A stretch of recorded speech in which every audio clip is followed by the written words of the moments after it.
زموږ نوې موضوع ده نارملایزیشن. نارملایزیشن په ډیټابیس کې ډېره مهمه موضوع ده. لومړی موږ ویل چې ای آر ډي جوړول ډېره مهمه ده. دویم نارملایزیشن ډېر مهم دی. کله چې تاسو ای آر ډي جوړه کړئ، ای آر ډي بیا میپ کړئ ټیبلو ته، بیا ټیبل هغې نه وروسته نارملایز کوئ. نارملایزیشن په دې معنی چې موږ دا ټیبل نارمل حالت ته راولو. په دې معنی چې څومره نن پرایم اټریبیوټ زموږ دی هغه ټول باید فنکشنلی ډیپنډنټ وي. په چا باندې؟ په پرایم اټریبیوټ باندې. پرایم اټریبیوټ هغه اټریبیوټ دی چې هغې کې پرایمري کی وي، او نن پرایم اټریبیوټ د عادي ساده اټریبیوټ دی. نو مخکې له دې نه چې موږ نارملایزیشن ته راشو، هغې نه مخکې باید یو څو مهمو شیانو باندې ځان پوه کړو. نارملایزیشن موږ سره ډېر دي. فرست نارمل فارم دی، سیکنډ نارمل فارم دی، تھرډ نارمل دی، همداسې نور هم دي. خو که دغه درې نارمل فارم باندې پوه شئ، انشاءالله اړتیا نه پیدا کېږي چې هغې نه مخکې به تاسو بل نارمل فارم باندې کار وکړئ. نو موږ سره یو څه ګایډلاینز دي، یو څه طریقې دي. لومړی موږ سره کلیر سیمنټکس. کلیر سیمنټکس په دې معنی چې موږ کله هم نارملایزیشن کوو، موږ باید هر څه واضح وي. په دې معنی چې زموږ انټیټیانې جدا وي، اټریبیوټ موجوده وي، او اټریبیوټ کې بیا څومره لکه سلاته یا مکس اچار به نه جوړو، هر څه به جدا جدا وي. او کوشش به کوو چې زموږ څومره عادي اټریبیوټ دی ټول په چا باندې ډیپنډنټ وي؟ په زموږ په پرایمري کی باندې به ډیپنډنټ وي. تاسو دغه مثال وګورئ. موږ سره په دې ټیبل کې امپلای ډپارټمنټ موږ نوم ورکړی. په دې کې امپلای نیم دی، اس اس ان دی، برث ډیټ دی، اډرس دی، ډي نمبر دی، ډي نیم دی، منیجر اس اس ان دی. دغه چې موږ سره دا ګایډلاین 1 نه فالو کوي، ځکه موږ سره که امپلای نیم دی او برث ډیټ دی او اډرس دی، دا په اس اس ان باندې فنکشنلی ډیپنډنټ دی، صحیح ده. خو ډي نمبر بیا ډپارټمنټ اړوند دی، ډي نیم هم د ډپارټمنټ اړوند دی، او ډي منیجر اس اس ان دا د ډپارټمنټ. نو دا درې ټیبل موږ سره د ډپارټمنټ اړوند دی. وبخئ، درې کالمه. په دې معنی چې موږ سره داسې ټیبل باید نه وي. دویم ریډنډنټ یا ریډنډنسي موږ باید لرې کړو. ریډنډنټ انفارمیشن یا داسې معلومات چې هغه بار بار موږ سره په ټیبل کې راځي، دا باید نه وي.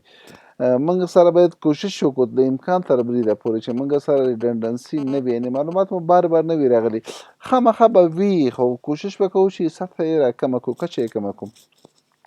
او مخکې له دې چې موږ دې ته راشو، موږ اناملیز باید لرې کړو. په هغې کې موږ سره درې قسمه اناملیز دي. اناملیز معنی ستونزې.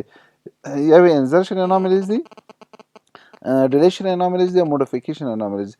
انزرشن اناملیز هغه څه دي چې کله موږ ډیټابیس کې ډیټا انزرټ کوو، په ځینې وخت کې موږ ډیټا نشو انزرټ کولی. لکه د مثال په طور که زه یو چا ته تنخواه ورکوم، تر څو چې ما امپلای انزرټ کړی نه وي، زه د هغې سلري نشم انزرټ کولی، ځکه په هغې کې به د امپلای ټیبل پرایمري کی وي. که زه وایم چې 10,000 تنخواه د میاشتې ورکړه، چاته دا تنخواه ورکوي؟ که کس یې معلوم وي خو بیا کېږي. نو داسې حالاتو کې چې زه ډیټا انټري نشم کولی، دې ته انزرشن اناملیز وایي. په ځینو حالاتو کې ډیلیشن اناملیز ما سره داسې وي چې یو ډیټا یو ټیبل په بل باندې ډیپنډنټ وي. لکه ډیټا سټرکچر کې چې موږ تاسو وایو چې هغه چې کوم لیفس دی یا چې کوم نوډز دی، هغه په روټ باندې ډیپنډنټ. نو که موږ روټ ډیلیټ کوو، خو نور هم ډیلیټ کېږي. نو په داسې حالاتو کې که موږ هغه روټ یا مرکز یا یو ټیبل چې په بل ډیپنډنټ دی، هغه مین ټیبل موږ ډیلیټ کوو، نو هغه بل ټیبل چې په دې باندې تکیه کړی، هغه هم له منځه ځي. نو په داسې حالاتو کې موږ روټ اول نشو ډیلیټ کولی.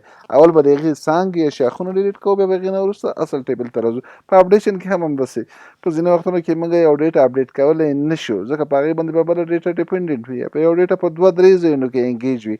نو دغه ته موږ اناملیز وایو. نو کوشش به کوو چې ډیټابیس کې کله هم موږ نارملایزیشن کوو، زموږ معلومات به ریډنډنټ نه وي، یا زموږ معلومات به بار بار نه وي راغلي. تاسو که دې ټیبل ته وګورئ، دا زموږ سره ګایډلاین 2 نه فالو کوي. ولې نه فالو کوي؟ دلته وګورئ، ریسرچ بار بار راغلی دی، دغه ډي منیجر اس اس ان بار بار راغلی دی، دغه اډرس یو بار بار راغلی دی، یو نوم څو ځلې راغلی. نو موږ وایو چې کله موږ سره معلومات بار بار راځي، دې ته موږ ریډنډنسي وایو. نو داسې حالت صحیح نه دی. ګوره 15 بیا 15 بیا 15، همداسې څلور ریسرچ دا صحیح نه دی.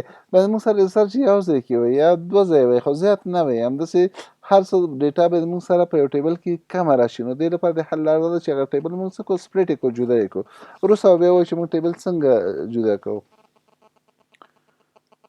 دغه موږ سره پور ډیزاین دی. The following example did not follow guideline 2. دلته موږ ګورو یو پروډکټ بار بار لیکل شوی دی، یو ښار نوم بار بار لیکل شوی دی. نو داسې حالت د موږ سره پور ډیزاین دی، صحیح ډیزاین نه دی. په دې معنی چې دغه ډیټابیس صحیح نارملایز شوی نه دی. دریم موږ سره نل ویلیوز دي. نل ویلیوز په دې معنی چې ځینې کسان داسې یو ډیټابیس جوړوي لکه یو ټیبل جوړوي، په دې یو ټیبل کې د استاد او د شاګرد لپاره یو ټیبل جوړ کړي، بیا هغې کې ځینې اټریبیوټس د شاګرد اړوند وي، ځینې د استاد اړوند وي، لکه تنخواه، رنک، په کم قدر کې دی، علمي رتبه یې چې دی دا د استاد اړوند دی، په کم سمسټر کې دی، په کم سیم کې دی، رول نمبر یې څه دی دا د شاګرد، خو هغه کالمونه ورته داسې ورکړي چې د استاد کالمونه یې ورکړي د شاګرد هم. بیا چې کله ډیټا انټري کوي هغه د استاد ته که ډیټا انټري کې د استاد اړوند کالمونه ډک شي، د شاګرد چې کوم دغه کې نل راشي، که د شاګرد لپاره ډیټا انټري کوي د شاګرد اړوند کالمونه ډک شي، د استاد خالي پاتې شي، هلته نل راشي. نو دا صحیح طریقه نه ده. موږ وایو چې دغه ډیټابیس نارملایز شوی نه دی. حل لاره یې دا ده چې شاګرد ته ټیبل جدا کړو، استاد ته جدا. بل موږ سره سپوریس ټوپلز دی.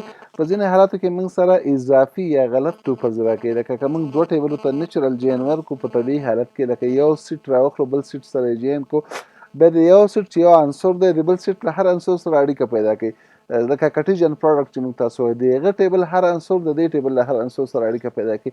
در حال کې دا صحیح نه دی. صحیح به کوم حالت کې چې د یو ټیبل پرایمري کې د بل ټیبل له فورن کې سره اړیکه پیدا کوي. نو داسې حالت کې موږ سره اکثره وخت کې ټیبل یې غلط راځي. که تاسو دغه ستوري علامه وګورئ، موږ امپلای لوکیشن او امپلای پروجیکټ د دوه ټیبلو ته مو کټیجن پروډکټ ورکړی یا مو نیچرل جین ورکړی، دا ستوري چې څومره سره ګوري دغه ټیبل یې غلطې دي، په دې معنی چې هغه د یو ټیبل هر اټریبیوټ د بل ټیبل له هر اټریبیوټ سره اړیکه پیدا کړي. نو یو اول یې صحیح ده، دویم غلط، دریم صحیح، څلورم پنځم غلط، شپږم صحیح، اووم اتم غلط. په دې معنی دغسې روګانو ته موږ سپوریس ټوپلز وایو چې هغه موږ ته غلطې روګانې به راکوي. نو دا هم صحیح نه دی. که موږ سره داسې ټیبل وموږ وایو چې دا نارملایز شوی نه دی. بیا په هر روډ کې یو څه اکسپشنز وي، یو څه استثناءات پکې وي، خو زموږ ډېره هڅه به دا وي چې ریډنډنسي د امکان تر حده راکمه کړو. بلکل 100% یې ختمولی نه شو، نل ویلیو د امکان تر حده راکم کړو. څومره چې زموږ ریډنډنسي کمه وي هغومره زموږ ډیټابیس څنګه دی ښه دی.